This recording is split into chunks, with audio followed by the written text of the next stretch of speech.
Hello, उपस्थित सर्व मंडळी, आपल्या ज्ञानमयी सकल संत विद्यापीठ, सकल संत पीठ म्हणूयात, आपण अध्यासन म्हणूयात, सॉरी, आणि पुणे विद्यापीठाची संत अध्यासन यांच्या संयुक्त विद्यमाने हा जो आपला कार्यक्रम चाललेला आहे, त्यातलं आजचं सत्र जे आहे ते अर्थात आपण संत नामदेवरायांनी रचलेल्या ज्ञानेश्वर महाराजांच्या चरित्राच्या संबंधी आहे. आणि त्यातलं आपण चरित्र प्रकरण तीर्थावळी हे पाहतोय. हे आपल्या विषयाचं अनुसंधान आहे. आता आपण हे पाहिलं की तीर्थावळीला म्हणजे तीर्थयात्रेला गेलेले ज्ञानेश्वर महाराज नामदेवराय आहेत, आणि त्या मधल्या त्यांच्या वाटचालीमध्ये ज्ञानेश्वर महाराज नामदेव महाराजांना काही प्रश्न विचारत आहेत.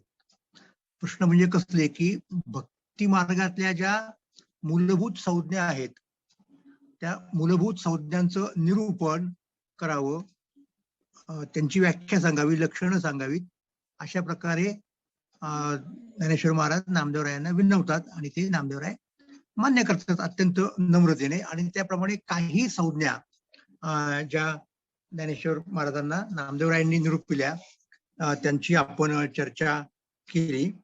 आणि आता आणखी पुढच्या ज्या संज्ञा आहेत त्या संबंधी आपण बघत आहोत. आता काय संज्ञा आहेत त्या की ज्ञानेश्वर महाराजांनी असं विचारलं की भजन म्हणजे काय, नमन म्हणजे काय, श्रवण म्हणजे काय, मनन म्हणजे काय, हे सांगितलं. आणि आता पुढचा मुद्दा ते विचारतायत की निचिध्यासन म्हणजे काय. आता एक लक्षात ठेवा की नामदेवरायांच्या निरूपणाची जी पद्धत आहे या संज्ञांचा अर्थ सांगतानाची, ती पद्धत नेहमीची जी लक्षणं करतो आपण म्हणजे संस्कृत ग्रंथामध्ये वगैरे आपण जी वाचतो की नाही त्यापेक्षा वेगळी आहे. त्याचं एक कारण म्हणजे असं की, आणि हे ज्ञानेश्वर महाराजांना माहिती आहे आणि ज्ञानेश्वर महाराज त्याचा उल्लेखही करतात की हे तुमच्या अनुभवातनं आलेलं आहे, अनुभवातनं आलेलं आहे. त्यामुळं अर्थात तुम्ही न्यायघटित प्रक्रिया जी असते लक्षणाची, काय त्याला म्हणतो आपण, अव्याप्ती, अतिव्याप्ती, असंभव, दोषत्रय रहित वगैरे वगैरे, अशा पद्धतीने हे होणार नाही. किंवा मग स्वरूप लक्षण, तटस्थ लक्षण, अशा प्रकारे जी वर्गीकरण केलं नैयायिकांनी केलं, मग त्याचा उपयोग वेदांत्यांनी केला वगैरे वगैरे. बौद्ध त्याच्यामध्ये आले, स्वलक्षण, सामान्य लक्षण, त्या पद्धतीची ही विवेचनाची स्टाईल नाहीये. हे पहिल्यांदा आपण लक्षात घ्यायला पाहिजे. आणि त्याची अपेक्षा पण ज्ञानदेवांनी केलेली नाही, नामदेवांनी अशा प्रकारे सांगावं म्हणून. तर ते त्यांचे अनुभवाचे बोल आहेत. आणि किंबहुना त्यामुळंच ज्ञानदेवांना हे पाहिजे त्यांच्याकडनं की त्यांच्या, कारण शाब्दिक पांडित्य आम्ही खूप ऐकलं, शाब्दिक पांडित्य सांगणारे लोक खूप आहेत आणि पुढे ते सांगणार पण आहेत. ज्ञानेश्वर महाराज त्याची पावती देणार आहेत नामदेवरायांना. तर आता आम्ही जे काही सांगतोय ते वेगळ्या वेगळ्या प्रकारचा म्हणजे ऐकतोय. तर म्हणून तुम्ही आम्हाला ते सांगा की लक्षणं सांगा यांची आणि निरूपण करा या संज्ञांचं. आणि तिथे नामदेवराय निरूपण करताना अनेक वेळेला दृष्टांत घेताना दिसत आहेत तुम्हाला. काही एक मॉडेल सांगताय, एक एनॉलॉजी, म्हणजे काय की हे असं आहे, हे असं आहे, याप्रमाणे आहे, आपण समजून घ्या. आता ज्यावेळेला आपण अशा प्रकारे सादृश्याचा उपयोग करतो, एनॉलॉजीचा उपयोग करतो, दोन वस्तूंमधलं साम्य सांगतो, तेव्हा आपल्याला काही एक वेगळं असतं अपेक्षित. म्हणजे कसं, त्याचं पण एक शास्त्र आहे ना, कसं घ्यायचं, ते कुठल्या पद्धतीने घ्यायचं. ते शास्त्र असं आहे की ते शब्दशः घ्यायचं नाही. दोन वस्तू तुलनेसाठी पुढे ठेवल्या आपण, त्यातल्या एका वस्तूचा आपल्याला परिचय आहे, दुसऱ्या वस्तूचा नाही, तर परिचित वस्तूच्या माध्यमातून अपरिचित वस्तूचा परिचय करून द्या. पण मग त्या परिचित वस्तूमध्ये आणि अपरिचित वस्तूमध्ये, म्हणजे ज्या वस्तूच्या साह्याने परिचय करून द्यायचा आहे आणि जिथचा परिचय करून द्यायचा आहे, किती साम्य असलं पाहिजे? 100% साम्य असतं का? तर नाही. कारण 100% साम्य असेल तर त्या दोन वस्तू दोन राहणारच नाही, एकच होऊन जाईल. त्यांच्यामध्ये पूर्णपणे आपण ज्याला आयडेंटिटी म्हणतो ती प्रस्थापित होईल. म्हणून त्यांचं वेगळेपण अबाधित आहे. मग आपण ज्या गोष्टींचं विवेचन चाललेलं आहे तेवढ्या पुरतच ते घ्यायचं, कॉन्टेक्स्ट त्याचा पाहायचा आणि मग पुढे जायचं. शब्दशः 100% जसं तसं घ्यायचं नाही, असा तो मुद्दा होता. आणि मग त्यानुसार उदाहरणार्थ आपण जेव्हा सांगतो की देवदत्त सिंहासारखा आहे, तेव्हा आपल्याला काय अभिप्रेत असतं की सिंहामध्ये जे गुण आहेत, म्हणजे त्यातला सगळ्यात मुख्य गुण म्हणजे शौर्य आहे, तर तो देवदत्तामध्ये आहे हे सांगायचं असतं आपल्याला, बाकीचं काही सांगायचं नसतं. त्यामुळं आपण जर असं म्हणालो की देवदत्त सिंहासारखा आहे, तेव्हा असं कोणी विचारत नाही की मग देवदत्ताची शेपूट कुठं आहे, देवदत्ताला आयाळ कुठं आहे, देवदत्त गर्जना करतो का, असे प्रश्न अप्रस्तुत ठरतात. कारण ते सांगायचंच नसतं, साम्य हे तेवढे पुरतं असतं मर्यादित स्वरूपातलं. हा त्याच्यातला सगळ्यात महत्वाचा मुद्दा आहे. त्यामुळं नामदेवराय परिचित जे आहे सगळ्यांना, त्याच्याशी साम्य कसं असू शकतं या संदर्भात हे सांगतायत. म्हणून मग आता पुढे उदाहरणार्थ म्हणजे अगोदरही ते सांगितलं आणि तीच पद्धत त्यांची पुढची सुरू आहे. निजध्यासन म्हणजे काय की एखाद्या वस्तूचं, व्यक्तीचं सतत सतत सतत चिंतन करणं, सतत आपण म्हणतो ना ध्यास लागणं, निजध्यास.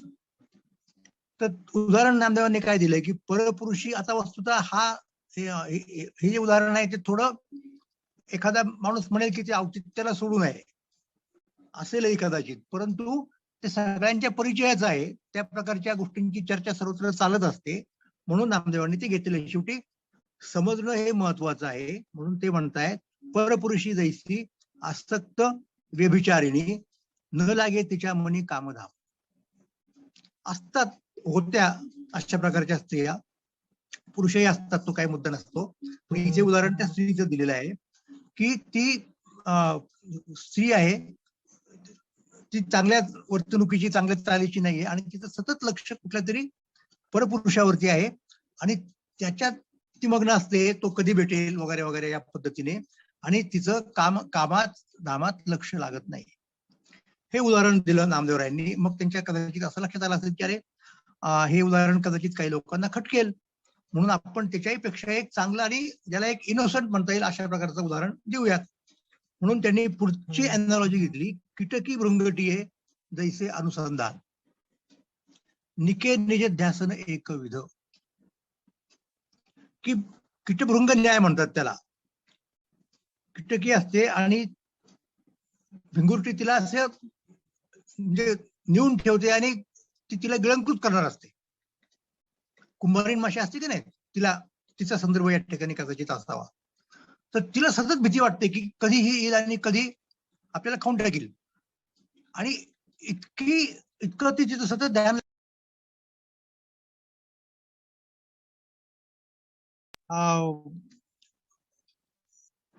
भृंगुटी होते. तर इतकं लक्ष असलं पाहिजे, इतकं त्याच्यात मग्न झालं पाहिजे. तर निके निज ध्यासन एकविध, सतत बाकी दुसरा कुठलाही विचार मनामध्ये येणार नाही, फक्त त्यातच विचार येईल. ती जी समोर आहे, जिचे चिंतन चालू आहे, त्याला ते निजध्यासन म्हणतात, हे नामदेवरायांनी या ठिकाणी सांगितलं. आता पुढचा मुद्दा आला, निजध्यासनाचं लक्षण झालं. पुढचं आहे भक्तीचं. भक्ती म्हणजे काय, आता हा सगळ्यात महत्वाचा मुद्दा आहे, कारण हा जो मार्ग आहे तो भक्ती मार्ग आहे. त्यामुळे सुरुवात करताना त्यांनी भजनापासून केली आणि नेमकं मध्ये आपण आलो तेव्हा भक्ती शब्द आला. तर भक्ती म्हणजे काय, आपण बघतो की भक्तीविषयीच्या खूप चर्चा, खूप गोष्टी आपल्याला उदाहरणार्थ सगळ्या संतांच्या अभंगामध्ये ऐकू येतात निश्चितपणे. नंतर ज्ञानेश्वरीमध्ये अनेक ठिकाणी भक्तीचं विवेचन आहे, एकनाथांच्या भागवतामध्ये अनेक ठिकाणी भक्तीचं विवेचन आहे. म्हणजे भक्ती ही संकल्पना वारकरी संप्रदायामध्ये मध्यवर्ती असं म्हटलं तरी चालेल. मग आपण अनुषंगाने आपण अनेक वेळा बघतो की भक्तीचे प्रकार कोणते कोणते, चतुर्विध भक्त असतात, म्हणजे 4 प्रकारची भक्ती असते, मग पराभक्ती, अपराभक्ती वगैरे वगैरे वगैरे, हे सतत आपण ऐकत असतो. पण मुळात भक्ती म्हणजे यांना काय अभिप्रेत आहे, हा मुख्य प्रश्न आहे. आणि तिथे नामदेवराय सांगतात भक्ती म्हणजे त्यांना काय म्हणायचं आहे.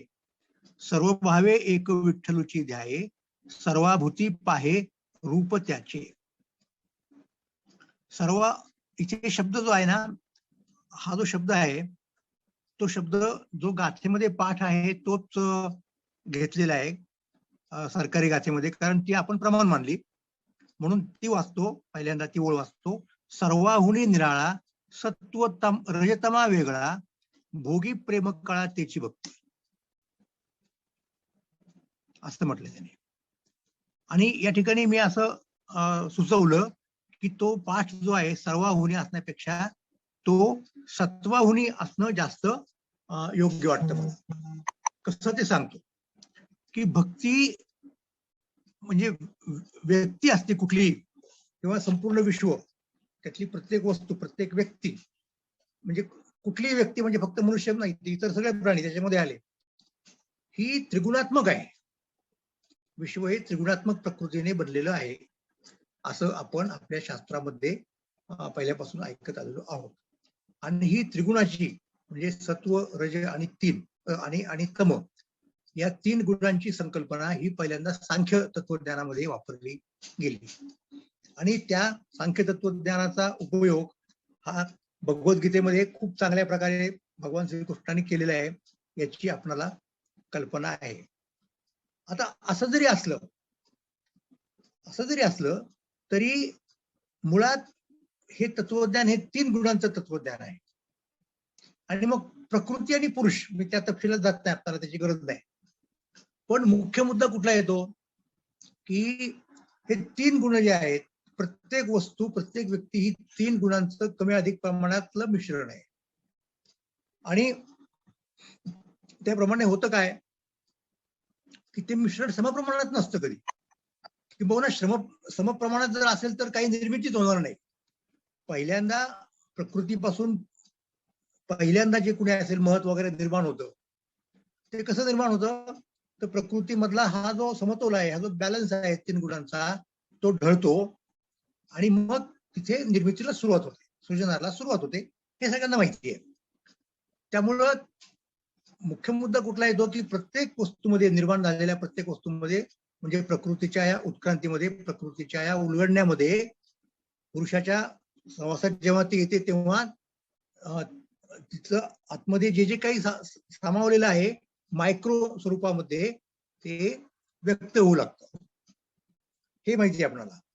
मग व्यक्त झाल्यानंतर प्रत्येक वस्तू ही 3 गुणाचा समुच्चय असतो, आणि तो समुच्चय जो आहे तो कमी अधिक प्रमाणातला असतो. मग काही मध्ये आपण माणसांचा विचार करूयात, सत्वगुणाचं प्राबल्य असतं, काही मध्ये रजोगुणाचं प्राबल्य असतं, आणि काही व्यक्तीमध्ये तमोगुणाचं प्राबल्य असतं. मग व्यक्ती काय करेल, तिचा स्वभाव कसा असेल वगैरे वगैरे, हे त्या गुणांच्या प्रमाणावरून ठरतं. मग त्याच्यामध्ये असं म्हटलेलं आहे त्यांनी की तमोगुण जेव्हा असतो, तमोगुणाचं आधिक्य असतं जेव्हा, म्हणजे अगदी संख्याशास्त्राप्रमाणे आपण सांगू शकत नाही, पण एक कल्पना करा की 100 युनिट आहेत समजा, असं गडबड गृहीत धरूया, तर 50 पेक्षा अधिक युनिट समजा तमोगुणाचे असतील, म्हणजे अर्थात त्याचं आधिक्य झालं, तर काय होईल, तर तमोगुण हा जाड्य निर्माण करणारा, आळस निर्माण करणारा गुण आहे. आणि गुण या शब्दाचा या ठिकाणी गुण आणि अवगुण, गुण आणि दोष असं काही संबंध नाही बरं का, लक्षात घ्या. ही पूर्णपणे पारिभाषिक संज्ञा आहे. जसं आयुर्वेदामध्ये काय असतं, 3 दोष सांगितलेले आहेत, दोष, कफ, वात, पित्त. तिथे देखील दोष म्हणजे तसे दोष नाही आहेत, म्हणजे गुणाच्या विरुद्ध दोष, तर ती त्यांची एक संज्ञा आहेत, पारिभाषिक संज्ञा, 3 घटक आहेत समजा. इथे देखील 3 काय आहेत, घटक आहेत, त्याला त्यांनी गुण म्हटलं.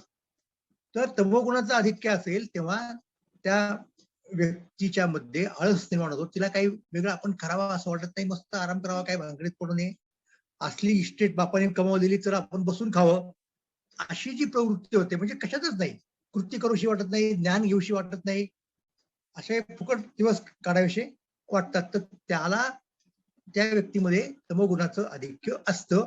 हा या ठिकाणचा पहिला मुद्दा आहे. म्हणजे लोक किती आळशी असतात बघा.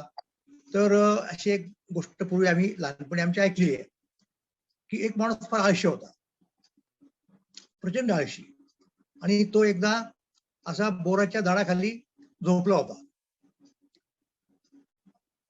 त्याला भूक लागली होती, त्याच्या पोटात काही नव्हतं, पण त्याला असं वाटत नव्हतं की आपण उठावं, काही बोरं खाली पडलेली आहेत ती उचलावीत आणि ती खावीत वगैरे, काही नव्हतं. म्हणजे बोराच्या झाडावरती चढून बोरं बिरं काय काढणं वगैरे तर फार पुढचा मुद्दा झाला झोपलेला, कारण जाड्य आहे, काही करायचं नाही. मग अशा वेळेला काय झालं, तेवढ्यात एक वाऱ्याची झुळूक आली किंवा जोरात वारा आला समजा, आणि आणखीन काही बोरं खाली पडली, आणि त्यातलं एक बोर इतकं असं त्याच्या तोंडाच्या जवळ आलं आणि ते त्याच्या तोंडात पडणार आत जाऊन तेवढ्यात त्याच्या मिशीमध्ये अडकलं. आता काय केलं पाहिजे? आता कमीत कमी इतक्या जवळ तुमचं बोर आलं की नाही, त्यांनी किमान एवढं तरी कष्ट घ्यायला पाहिजेत की नाही, की हाताने ते मिशीत अडकलेलं उचलायचं आणि आपल्या तोंडात टाकायचं. पण तेही करण्याची त्याची बुद्धी होईना. मग काय करायचं? तेवढ्यात त्यांनी एक माणूस तिकडनं इकडे येताना असं जाताना पाहिला शेजारच्या रस्त्यावर, आणि त्याने त्याला हाक मारली तशी मोठ्या आवाजाने, अहो इकडे या, इकडे या दादा, इकडे या. तो माणूस आला की हातात झोपलेला माणूस, याला काय पाहिजे? म्हटलं माझं एक काम करता का प्लीज? म्हटलं काय काम करायचं? त्या पंतस्थाने विचारलं. म्हणजे माझ्या मिशीत जे बोर अडकलेले ते माझ्या असं तोंडात टाकलं. म्हणजे या माणसामध्ये 90% मी तुम्हाला सांगतो तमोगुण असतो. तमोगुण हा अशा प्रकारे निष्क्रियता, अकर्मण्य याचा कारक आहे. आता पुढचा गुण कुठला आला तर सत्वगुण. माफ करा, आपण असं बघतोय रजोगुणाला. तर रजोगुणाचं वैशिष्ट्य काय माहिती का, की रजोगुण हा जो गुणधर्म आहे, हा जो गुण आहे, त्याचं जर आधिक्य असेल तर तो रजोगुण हा कृती करायला लावतो माणसाला, ऍक्टिव्हेट करतो. सतत काही ना काही गोष्टी कराव्यात आपण, हे संपलं की मग ते करावं, ते संपलं की मग ते करावं. थांबणं आणि विश्रांती घेणं हे त्याला माहितच नसतं. असं आहे. थांबणं आणि विश्रांती घेणं त्याला माहितीच नसतं. सतत एकामागून एक एक एक काम संपलं की दुसरं काम, दुसरं संपलं की तिसरं काम, हे त्याचं चालू असतं. म्हणजे हे मोठमोठे काय म्हणत त्याला सैन्यपती वगैरे येऊन गेले असतील का नाही, नेपोलियन असेल किंवा आपला अलेक्झांडर असेल, सिकंदर वगैरे, ह्या लोकांच्या मध्ये हा अशा प्रकारचा रजोगुण भरपूर असणार. सतत काही ना काही ते करत असतात. एकाच वेळेला अनेक गोष्टींमध्ये त्यांचं लक्ष असतं, आणि अनेक गोष्टी म्हणजे समजा एखादा आता हे युद्धाच्या गोष्टी जुन्या झाल्या, सध्या भांडवलशाही आहे सगळीकडे आपण म्हणतो.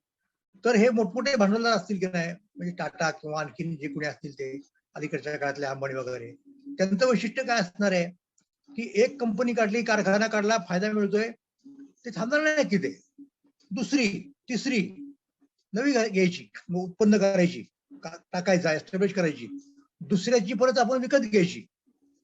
हे सतत त्यांच्या याच्यामध्ये चालू असतं. तर हे ज्याच्यामुळे घडतं त्याला आपण रजोगुण म्हणतो. आणि तिसरा जो गुण आहे तो सत्वगुण, म्हणजे सत्व, रज आणि तम हे 3 गुण.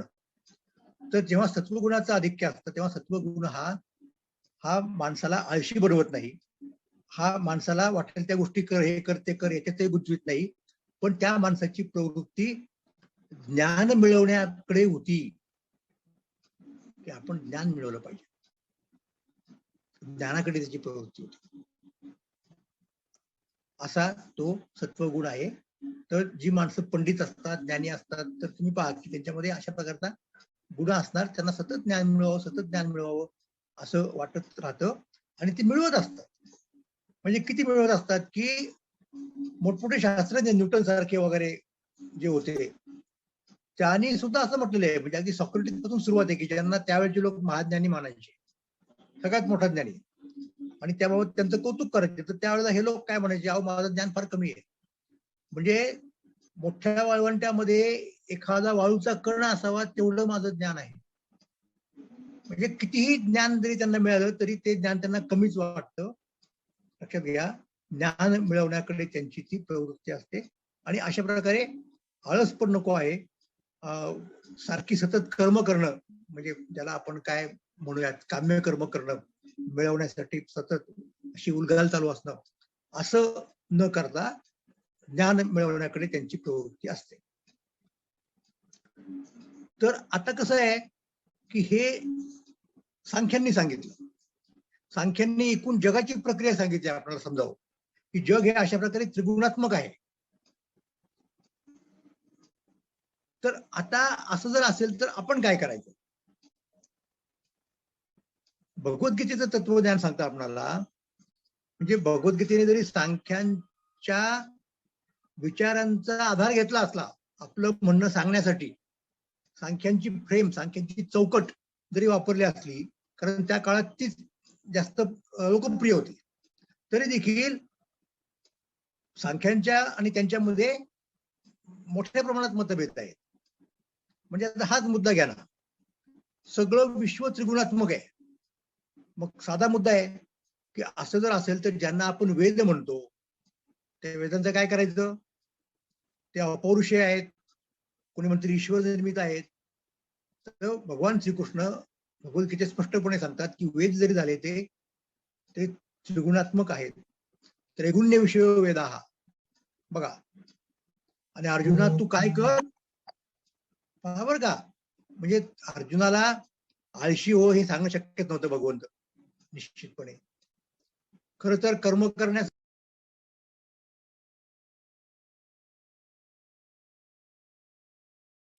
ते करण्यासाठी कर्मप्रवृत्त होण्याची गरज तर नक्कीच होती. कर्म करायला पाहिजे, त्यांनी लढलं पाहिजे. पण तरीही भगवान सांगत नाहीत की त्यातल्या रजोगुणाला तू आता आत्मसात कर, कारण तुला आता लढायचं आहे, कर्म करायचं आहे. जरी ते कर्मयोग सांगत असलं तरी त्या कर्मयोगाचं स्वरूप वेगळं आहे, कर्मयोगाचं स्वरूप वेगळं आहे. ते आता सांगायची आपल्याला गरज नाही. मग आता पर्याय काय राहतो की जे ज्ञान सांगतायत त्याला, तर ज्ञान ग्रहण करण्यासाठी त्याच्या अंगामध्ये सत्वगुणाचा आधिक्य पाहिजे असं भगवान सांगतील असं एखाद्याला वाटेल. भगवान तसं सांगत नाहीत. भगवान म्हणतात निस्त्रैगुण्य व्हा अर्जुन. अर्जुना तू निस्त्रैगुण्य हो, त्रिगुणातीत हो, त्रिगुणाच्या पलीकडे हो. संपूर्ण 14व्या अध्यायामध्ये वर्णन केलेलं आहे. 3 गुणांनी कशी प्रकृतीने कसं बनलेलं आहे सगळं जग. आणि शेवटी निष्कर्ष काय काढलेला आहे की तू गुणातीत हो. हा महत्वाचा मुद्दा आहे. इथे नामदेवराय सांगतायत की अर्जुना, माफ करा, की काय सांगतात नामदेवराय की भक्ती म्हणजे काय? भक्ती म्हणजे सत्वाहुरी निराळा.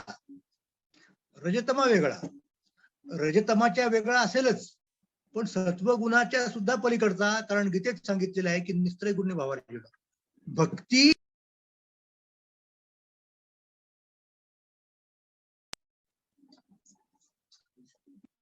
कर्म जे आहे ते कर्म रजगुणात्मक असतं, ज्ञान जे आहे ते सत्वगुणात्मक असतं, आणि भक्ती जी आहे ती त्रिगुणांच्या पलीकडची असली पाहिजे. मी सगळं विस्ताराने काय सांगितलं, कारण मध्यवर्ती संकल्पना भक्ती आहे. मध्यवर्ती संकल्पना तीर्थावळीमधली किंवा भक्तिशास्त्रामधली नामदेवराय जे सांगतायत ती काय आहे? ती भक्ती आहे. त्यामुळं भक्ती ही कशी आहे? त्रिगुणाच्या पलीकडची आहे, निस्त्रैगुण्य भावार्जन. आणि ह्या भक्तीची कल्पना खुद्द भगवंतांनी सांगितलेली आहे. ही भक्तीची जी कल्पना आहे ती खुद्द भगवंतांनीच सांगितलेली आहे. सत्वगुणाची वृद्धी करण्यासाठी भक्ती नाही, भक्ती ही त्रिगुणाच्या पलीकडे जाण्यासाठी. म्हणजे ज्यांची आपण ख्याती ऐकतो भक्त म्हणून, भक्ती मार्गातले खरे आचार्य म्हणून, गोप गोपी. म्हणजे कबीरांना कुठेतरी सांगितलं, स्तुती करायला लागली किंवा काय तुमचं विषयक प्रेम आहे, काय तुमची भक्ती आहे ईश्वर विषयक. तर कबीरांनी असं म्हटल्याचं नमूद आहे की कबीर कबीर काय म्हणताय, कबीर कबीर क्या कहते हो कबीर, एक एक गोपी के प्यार में प्रेम में बह गए कोटी कबीर. तर ही भक्ती आहे अभिप्रेत असलेली यांना. वाळवंटामध्ये यमुनेच्या जी भक्ती केली गोपाळ गोपिकांनी, ती भक्ती ती कशी आहे? तिथे खेळ खेळले ते की ज्या खेळाची रिप्लिका ही पंढरपूरच्या चंद्रभागेच्या वाळवंटामध्ये वारकऱ्यांनी केली, संतांनी केली. तर ती कशी आहे त्याचं वर्णन करताना तुकोबारांनी सांगितलं की तो जो खेळ आहे तिथे मांडलेला गुणातीत खेळ मांडलेला, म्हणजे गुणांच्या वरती मात करायची, अडकून नाही पडायचं कुठल्याच गुणामध्ये. म्हणजे आपण तमोगुणाचा विचारच करायची गरज नाही. रजगुणात अडकून पडलो तर आपल्याला फक्त संपूर्ण अखंड कर्म करावं लागेल. सत्वगुणात जर आपण अडकून पडलो तर ज्ञान ज्ञान ज्ञान ज्याला एंड नाही म्हणतो, आणि शेवटचं जर ज्ञान आपण घेतलं तत्वज्ञानातलं की तिथे ब्रह्म आहे तू असं काहीतरी साक्षात्कार होईल आणि तिथे मग भक्ती संपेल. म्हणून ते पण नाहीये. मग काय आहे तर या त्रिगुणाच्या पलीकडे जाऊन गुणातीत होऊन भक्ती करणं हा त्यातला महत्वाचा मुद्दा आहे. आणि तोच मुद्दा नेमका नामदेवराय सांगतायत की आमची भक्ती कशी आहे. भक्तीची व्याख्या आम्ही कशी केली की सर्व सत्वाहुनी निराळा, रजतमा वेगळा, भोगी प्रेम काळा त्याची भक्ती. म्हणजे ज्ञान आणि कर्म यांच्या पुढची अवस्था जी आहे ती प्रेमाची अवस्था आहे. आणि त्या प्रेमाची अवस्था कुठल्याही गुणाशी निगडीत केलेली नाही. सत्वगुणाशी केलेली नाही, रजोगुणाशी केलेली नाही, तमोगुणाशी करण्याचा प्रश्नच उद्भवत नाही. तर ती कशाशी केलेली आहे, तर ती प्रेमाशी निगडीत केलेली आहे. सर्वाहुनी सत्वाहुनी, सर्वाहुनी हा पाठ जो आहे त्याच्याशी मी मतभेद व्यक्त केला. सत्वाहुनी निराळा, रजतमा वेगळा, भोगी प्रेम काळा त्याची भक्ती. तर प्रेम काळा, प्रेम भोगणं म्हणजे भक्ती आहे. ही भक्तीची व्याख्या. भोगी प्रेम कळा. कळा शिकोयती, प्रेम नाही कोणा हाती. तुकाराम महाराजांनी सांगितलं की प्रेम ही शिकवण्याची गोष्ट नाही, प्रेम कळा ही वेगळ्याच प्रकारची गोष्ट आहे. आणि हे मला असं वाटतं की वेगळं भक्तिशास्त्र आहे. कारण इतर ठिकाणी जर तुम्ही गेलात तर ते कुठेतरी त्या भक्तीची सांगड सत्वगुणाशी घालतील. इथे ती घातलेली नाहीये.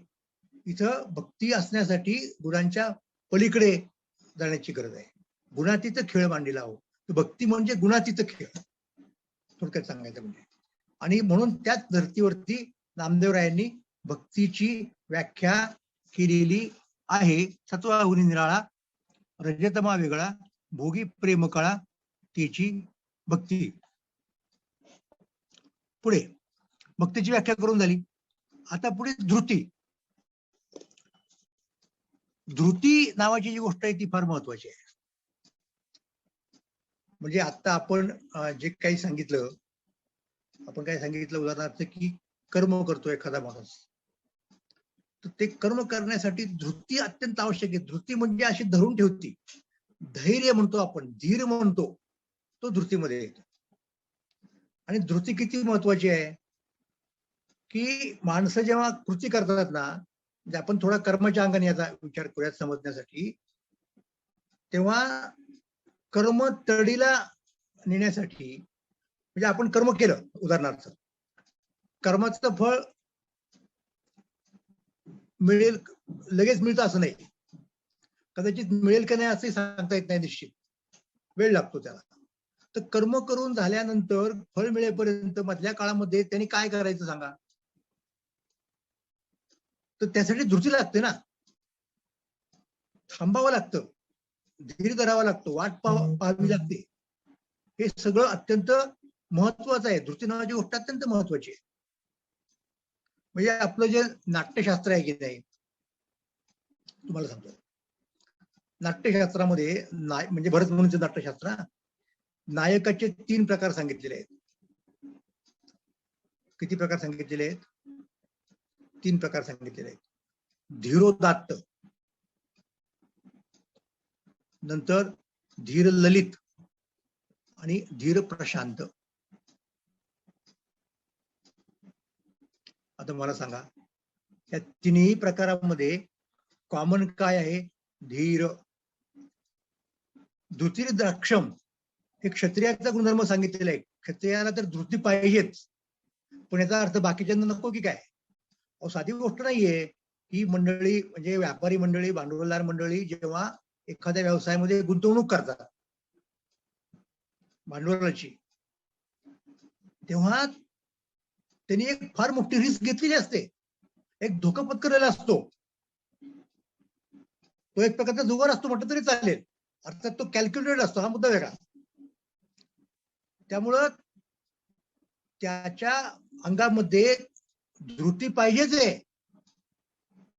तो ज्या वेळेला उदाहरणार्थ कोकणातून आंबा मागवतो देशावरती आणि त्या आंब्याचा सौदा आधीच करतो, अनेक बागा ज्या असतात त्या आधीच विकत घेतल्या जातात, फळं त्यातली.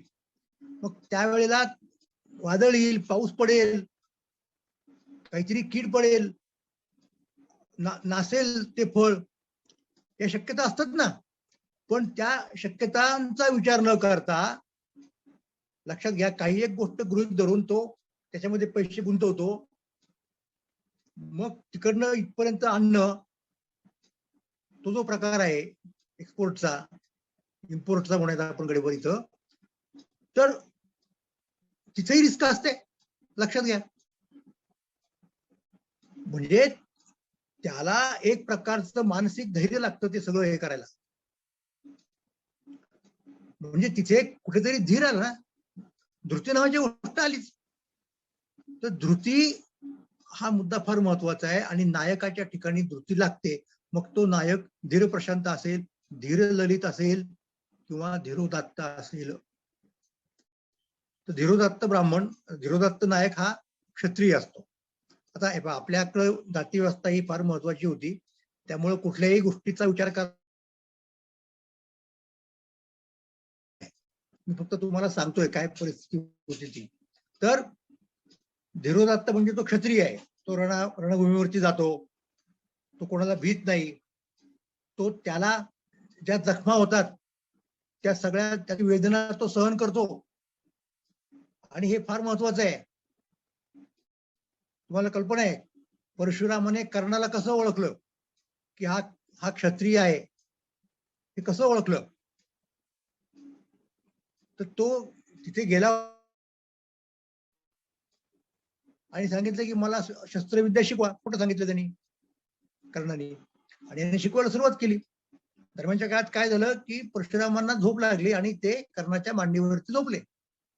जिथे आला एक भुंगा, त्या भुंग्यांनी कर्णाची मांडी पोखरायला सुरुवात केली. तो रक्त पिपासूच असतो का नाही, तर रक्त व्हायला लागलं.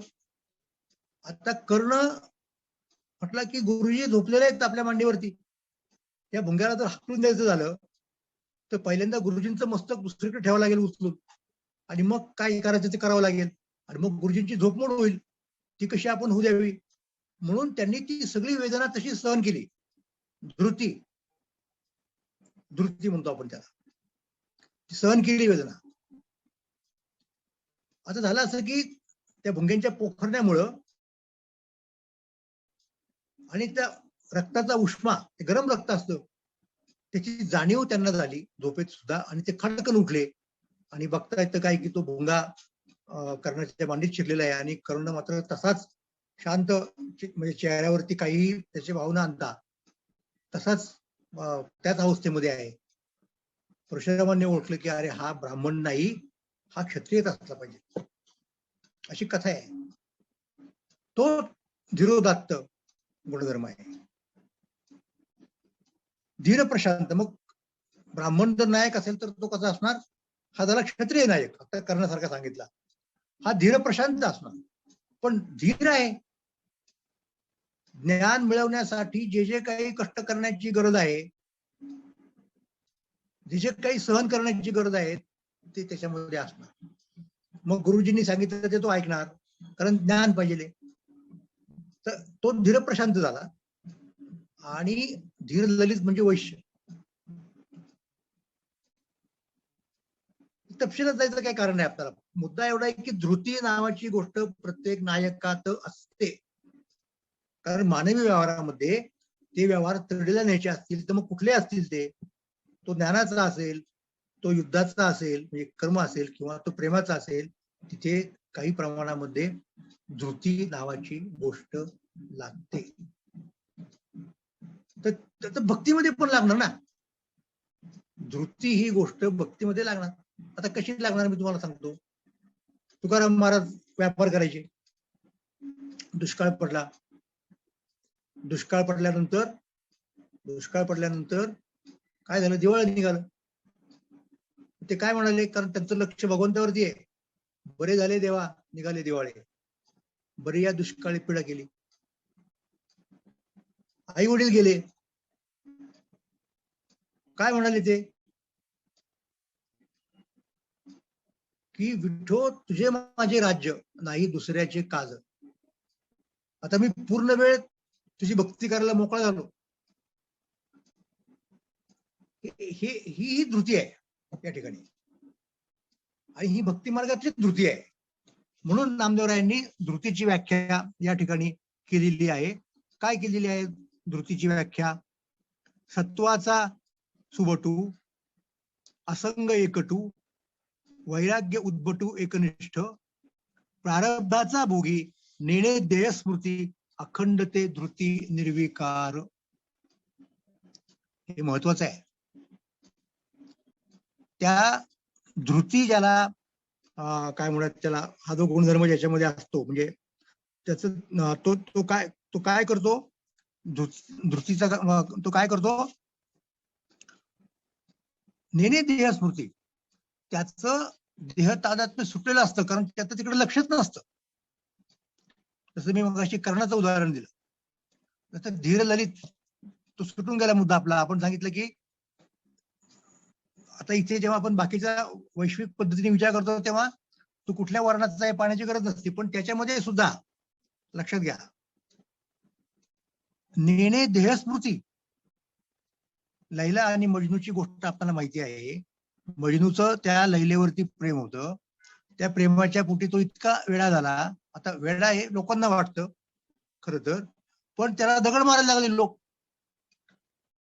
त्याला कळत नव्हतं आपल्याला काय करतोय, आपण काठातून चाललोय की काय करतोय. ही धृती आहे तिथली, लक्षात घ्या.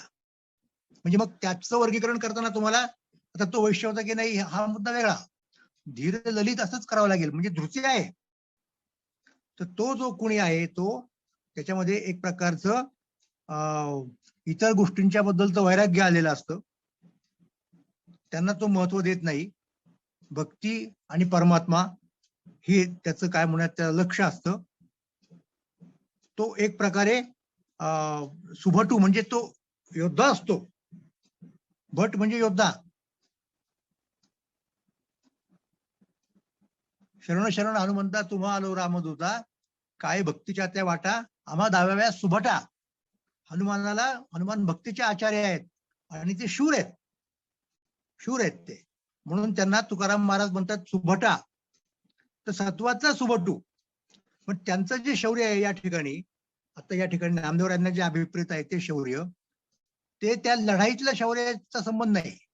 म्हणजे ते लढाईतलं शौर्य ते कदाचित तुम्हाला त्याचा संबंध रजोगुणाशी लावता येईल, पण इथे त्या प्रकारची ऍक्टिव्हिटी अपेक्षित नाहीये. सत्वाचा सुभटू म्हटलं, असंग एकटू, तो दुसऱ्या कोणालाही आपल्या जवळपास येऊ देत नाही, त्यांचा संग ठेवीत नाही. वैराग्य उद्भटू एकनिष्ठ, हे सगळं एकनिष्ठ, एकविध आम्ही न धरू पालट, नसंडू हे वाट सापडला. तेव्हा एकविध भाव, भक्ताचा स्वधर्म, निर्धार हे वर्म चुकणे, निर्धार, तिथे परत धृती आली.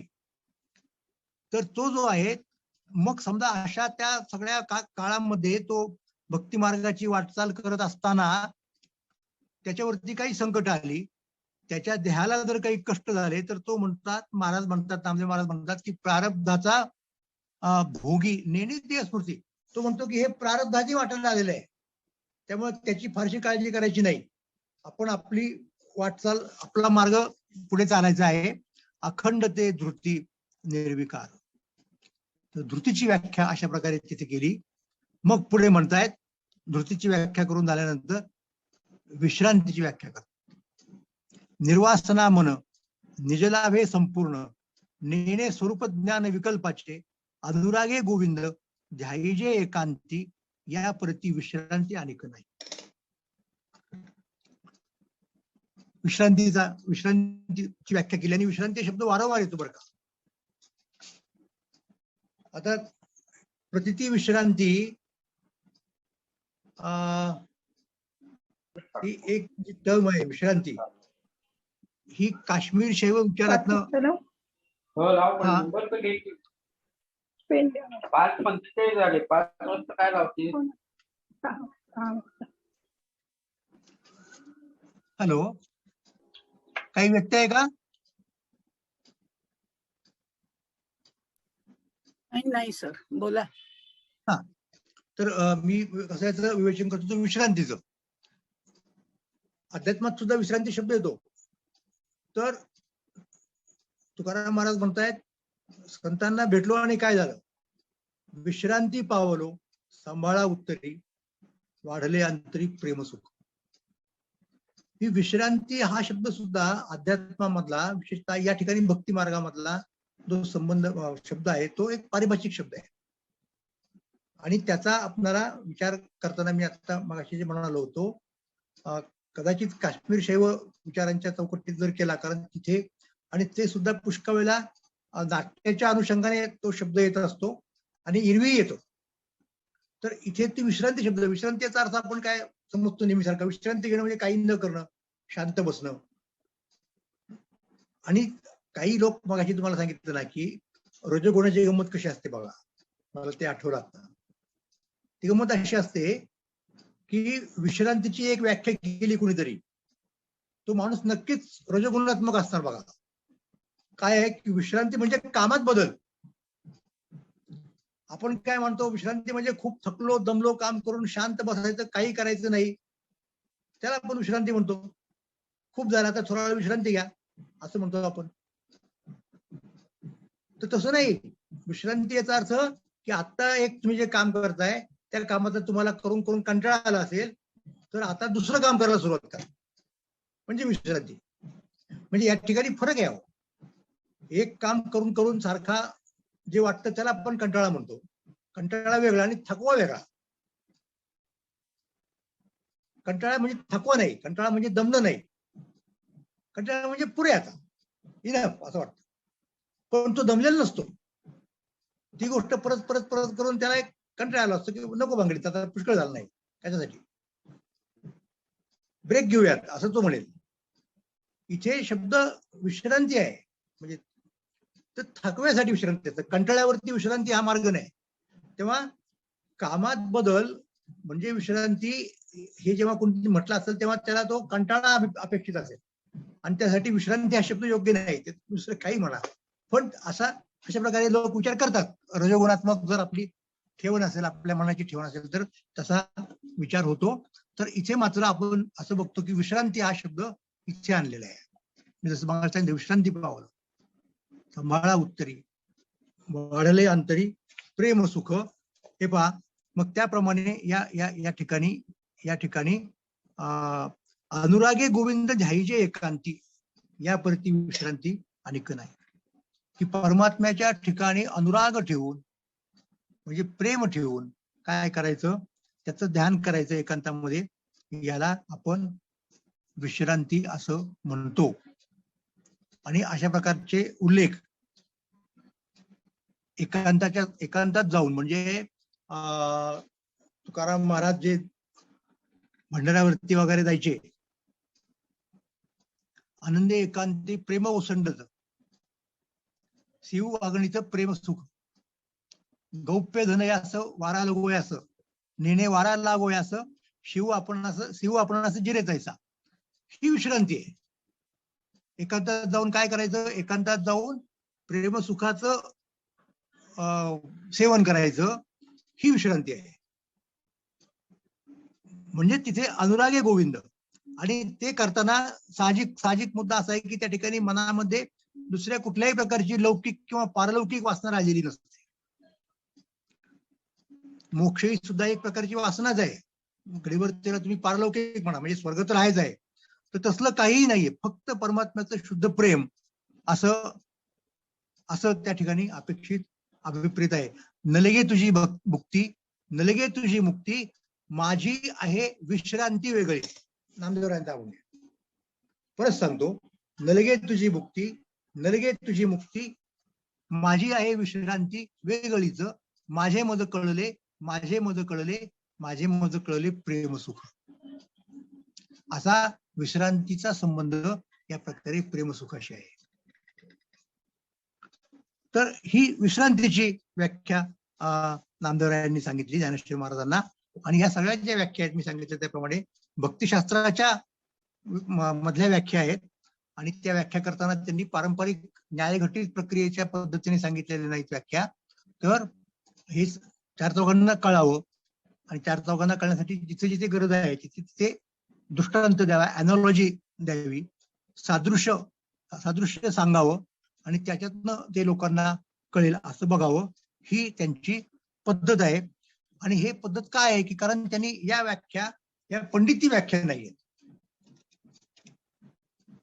पंडिती व्याख्या म्हणजे कोणत्या अर्थाने? समजा एखाद्या शब्दाची व्याख्या करायची तर एक प्रकार असू शकतो की त्या शब्दाची इटिमॉलॉजी पाहिजे, व्युत्पत्तीशास्त्राच्या अंगानं. तो शब्द कुठल्या धातूतून निघालेला आहे ते पाहायचं. म्हणजे कसं आहे की ते पाणिनीची गोष्ट प्रसिद्ध आहे. पाणिनीचं जे व्याकरण आहे ते त्या व्याकरणाने संस्कृत भाषेला असं पक्क बांधून ठेवलं. जगामधला तो एक चमत्कारच मानला जातो. तर हे मोठे वैयाकरण होते पाणिनी, आणि सतत चिंतन तेच असायचं की कुठल्या शब्दाची व्युत्पत्ती कशी आहे. तर त्यांच्या अंतासंबंधी असं सांगितलं जातं की ते असे बसले होते, लोकांच्या शिष्यांच्या समवेत चर्चा करत, कदाचित पाठ चालू असेल, कुठलं तरी आणिक ज्याला म्हणतो आपण त्याच सांगत असतील वगैरे वगैरे. शिष्य मंडळी काहीतरी शंका विचारत असतील, हे त्याची उत्तर देत असतील त्या शंकांची, आणि तेवढ्यात तिकडनं वाघ आला. आता वाघ आल्यानंतर काय होणार सांगा बरं? सामान्य लोकांची पांगापांग झाली, सगळे विद्यार्थी वगैरे निघून गेले, पळून गेले. त्याला कोण थांबेल? पण पाणीला कोणतरी सांगितलं, त्यांची जणू काही शिकवण्यात समाधी लागली होती, अध्यापन समाधी म्हणूयात आपण. तर ते कोणीतरी विद्यार्थी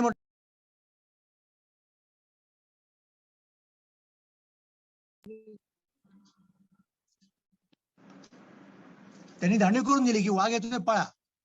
व्याघ्र शब्द आला तर त्या गुरुजींच्या डोक्यामध्ये काय आलं लगेच की व्याघ्र शब्दाची व्युत्पत्ती काय असेल. आणि कदाचित, म्हणजे मी काही व्याकरणाचा विद्यार्थी नाही, पण जिग्रती जो हुंकतो तो वाघ. कारण कल्पना तुम्हाला, वाघ चालताना असा इकडं तिकडं हुंकत असतो. ते त्याचं एक महत्वाचं ज्ञानेंद्रियच आहे, फक्त म्हणजे माणसाप्रमाणे नाही ते. तर काही प्राण्यांना नाकात म्हणजे त्या घ्राणेंद्रियाच्या माध्यमातून ज्ञान होत असतं वगैरे वगैरे वगैरे. सापाला त्वचेत नव्हतं, तर तो पॅटर्न वेगळा. पण तिथे त्याला व्याघ्र का म्हटलं गेलं? कारण तो अशा प्रकारे घुमतो, जिग्रतो, असं आहे, म्हणून त्याला वाघ म्हटलं. तर मग वाघाची व्याख्या तुम्हाला करता येईल तशी उत्पत्तीच्या अंगाने. मग अर्थात परत लोकांच्या लक्षात येईल की ही व्याख्या अतिव्याप्त होते की काय, कारण वाघाच्या व्यतिरिक्त सुद्धा इतर प्राणी आहेत की जे वाघाप्रमाणे हे घेतात, घुमतात. मग तिथे ती चर्चा सुरू होईल. तर अशा प्रकारची व्याख्या ही नामदेवरायांची नाहीये. नामदेवराय ज्या व्याख्या देतात त्या कशा आहेत, आणि म्हणूनच ज्ञानेश्वर महाराजांना ते पाहिजे होतं. त्या व्याख्या काही तुम्हाला सापडल्या नसत्या का ग्रंथांच्या मध्ये? वेगवेगळ्या प्रकारच्या भक्ती सूत्रांमध्ये मिळाल्या नसत्या का? ते मिळाल्या असत्या, पण ते त्यांना नकोय. त्यांना या गोष्टींचा ज्यांनी प्रत्यक्ष अनुभव घेतलेला आहे त्यांच्याकडनं ऐकायचं होतं. आणि नामदेवराय हे तसे होते, हे नामदेवरायांनाही ठाऊक आहे. म्हणून हे सगळ्या व्याख्या करून झाल्यानंतर नामदेवराय समारोप करतात, काया वाचा मने हा माझा अनुभव सांगितला सर्व आवडीचा. हे मी तुम्हाला जे सांगितलं हे कुठल्या ग्रंथातून सांगितलेलं नाही. हे काया वाचा मने हा माझा अनुभव, हे माझे बोल अनुभवाचे बोल आहेत. हे माझे बोल अनुभवे आले अंगात ते या जगात येत असे. तुकोबारायांनी सांगितले की मी जे सांगत आहे ते माझ्या अनुभवातून आलेले, म्हणजे त्याचा प्रत्यय घेतलेला आहे, प्रत्यंतर घेतलेलं आहे. अनुभवाचे रस देऊ अर्थभूता, सोडू तोजविता पुढे पोती. आम्ही आमच्या अनुभवाचे रस लोकांच्यासाठी खुले करतो आहोत, पोत्याने देऊ. सोडू तोजविता पुढे पोती, असं तुकाराम महाराज म्हणतायत. तर नामदेवराय तेच सांगतात की हा माझा अनुभव आहे, आणि हा माझा अनुभव कसा आहे, हा काया वाचा मने. परत महत्वाचा मुद्दा आहे, या अनुभवामध्ये अशी एकरसता आहे की शरीराला एक प्रकारचा अनुभव आला, मनाला दुसऱ्या प्रकारचा एक अनुभव आला, आणि वाचेला तिसरा अनुभव आला, किंवा वाचेत तिसरंच काहीतरी सांगायला लागली अनुभवाशी प्रतारणा करून. असं नाहीये. उलट तुकोबारायांनी एका ठिकाणी म्हटले की अनुभवाविना काय करू पाप. अनुभव नसताना लोकांना काहीतरी सांगणं, असं स्वतःला अनुभव नसताना, हे बरोबर नाही. ते एक प्रकारचं पातकच आहे. त्यामुळं जो कुणी सर्जनशील आहे, लेखक, कवी वगैरे वगैरे, त्यांनी हे पाहिलं पाहिजे की आपण जे सांगतोय त्याला अनुभव तेथे पाहिजे, साच्यात तिथे अनुभव पाहिजे, दुसरं काही असता कामा नये. तर हा अनुभव घेऊनच हे नामदेवरायांनी ज्या या 8-9 शब्दांची व्याख्या केली ज्ञानोबारायांसाठी, ती व्याख्या ही त्यांच्या अनुभवातनं, आणि हे नामदेवरायांचं वैशिष्ट्य आहे. नामदेवरायांनी जेव्हा लोकांना ज्ञानेश्वरीचा महिमा सांगायला सुरुवात केली तेव्हा त्याचा समारोप कसा गेला? ज्ञानेश्वरी फार चांगला ग्रंथ आहे, ज्ञानेश्वरी असं होईल तसं होईल, देव भेटेल, एक लोक सांगतील, नाही असं नाही. पण ज्ञानेश्वरी वाचा हेही सांगतील, पारायण करा हेही सांगतील. पण नामदेवराय तिथे थांबत नाही. नामदेवराय म्हणतात, नामा म्हणे ग्रंथ श्रेष्ठ ज्ञानदेवी, एकतरी ओवी अनुभवावी. काय म्हणते? ही एकतरी ओवी अनुभवावी. म्हणजे अनुभव हे मुख्य आहे. हा तुमच्या ज्ञानाचा ऍक्च्युअली सोर्स असला पाहिजे. किंवा किंवा उलट्या पद्धतीने सांगायचं झालं तर तुमच्या माहितीचं पर्यवसन ज्ञानात झालं पाहिजे, आणि ज्ञानाचं पर्यवसन शेवटी अनुभव झालं पाहिजे. शंकराचार्यांनी म्हटलेलं ब्रह्मसूत्र भाष्यामध्ये, अनुभव अवसानत्वात ज्ञानस्य.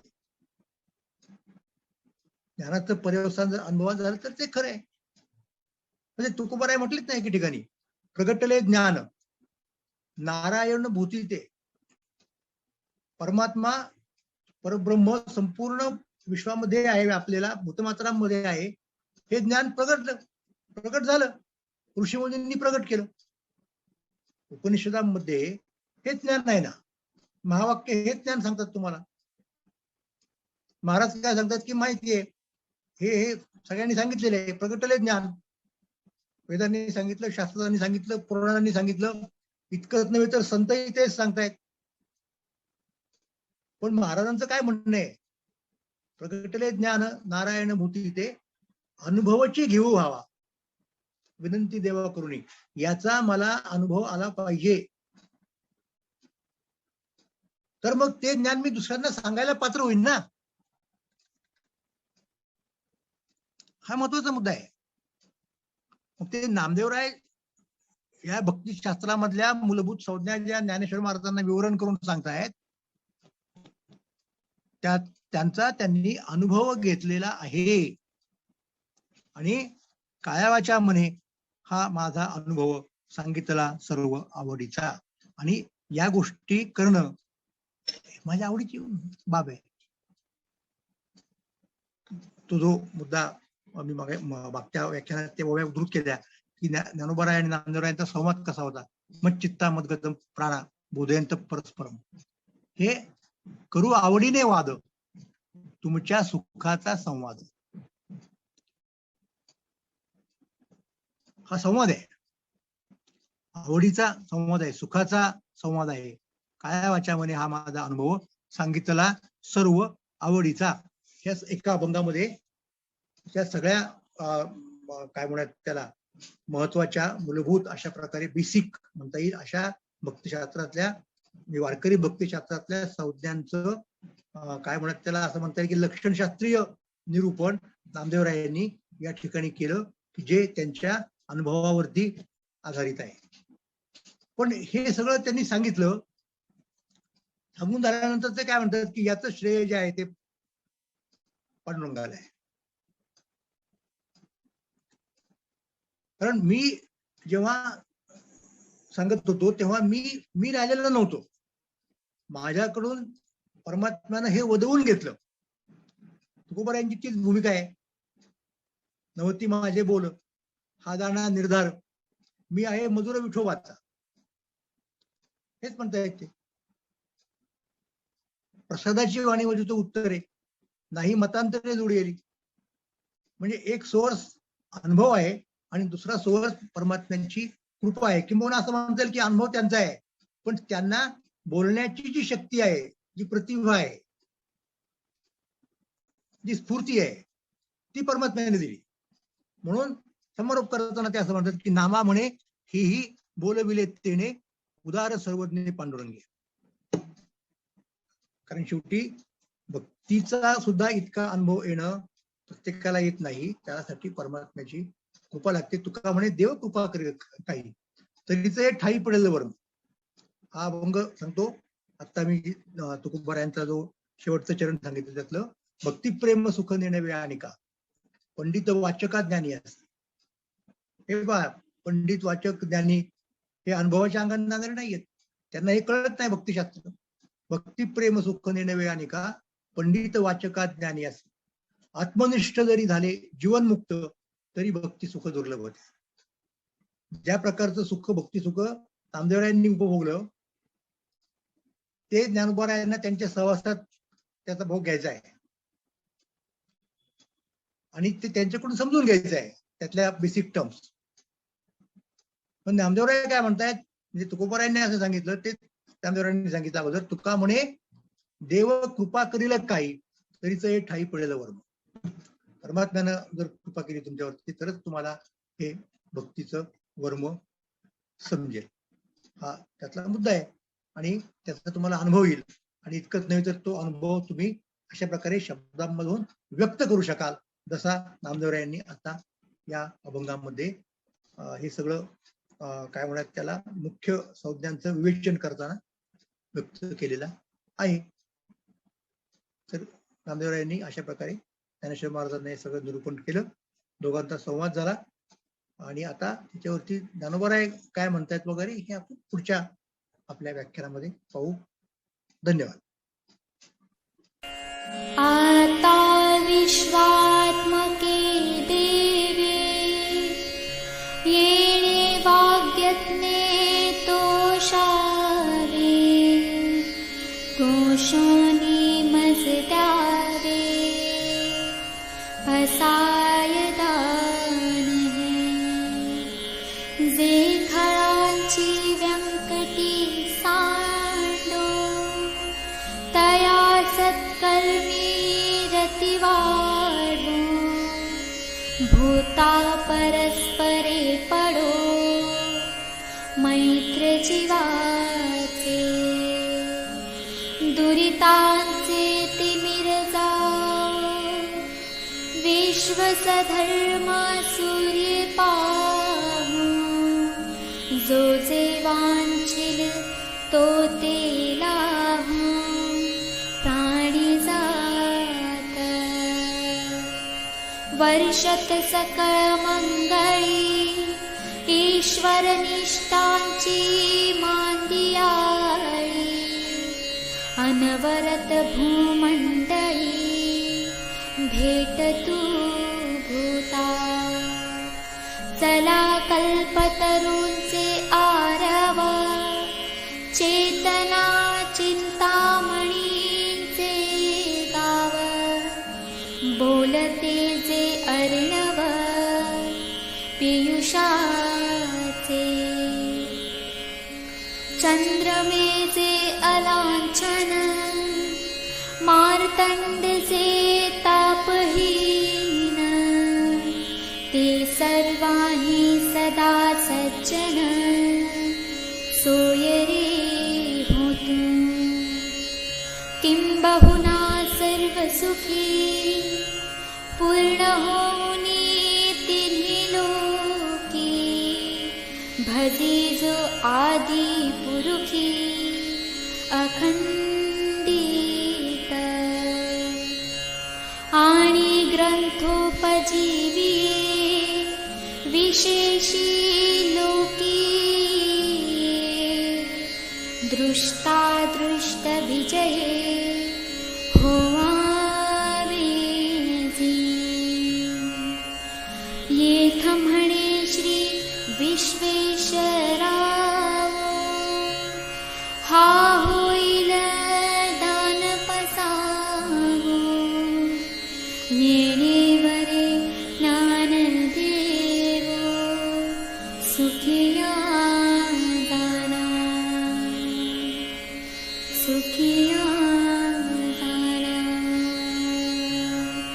सुखिया